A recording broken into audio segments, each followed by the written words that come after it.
Ini adalah bahan-bahannya. Setengah biji bawang besar, 1 ulas bawang putih, coklat potong dadu, 1 biji tomato, coklat hiris, sedikit halia muda, coklat hiris, sedikit cili api ikut kepedasan masing-masing, sebatang serai dihiris, 1 sudu kecil kerisik dan sedikit perahan lemon. Ya, bahan lain.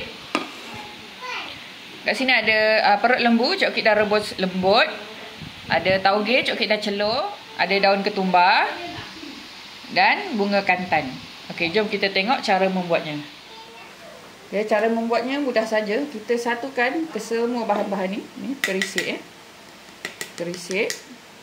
Okay, kat sini ada hirisan sebatang serai, ada cili api, ni hirisan halia muda. Okay. Kat sini ada setengah biji bawang besar, coklat hiris, 1 ulas bawang putih, coklat potong dadu. Okey.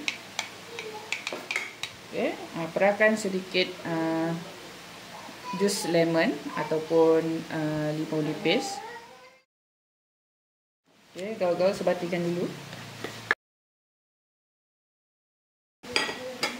Kemudian boleh masukkan bahan-bahan yang lain. Okey, masukkan je semua bahan ni.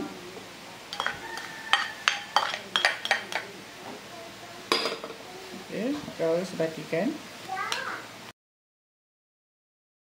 Okey, last sekali masukkan tomato.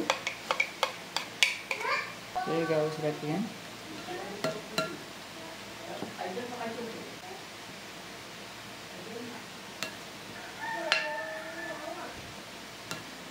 Okey, jangan lupa masukkan sedikit garam Okey, kalau suka gula boleh masukkan juga gula. Tapi coklat nak buat yang bersih diet, coklat tak letak gula coklat cut sugar. Alhamdulillah, kerabu perut tauge dan juga bunga kantan dah pun siap.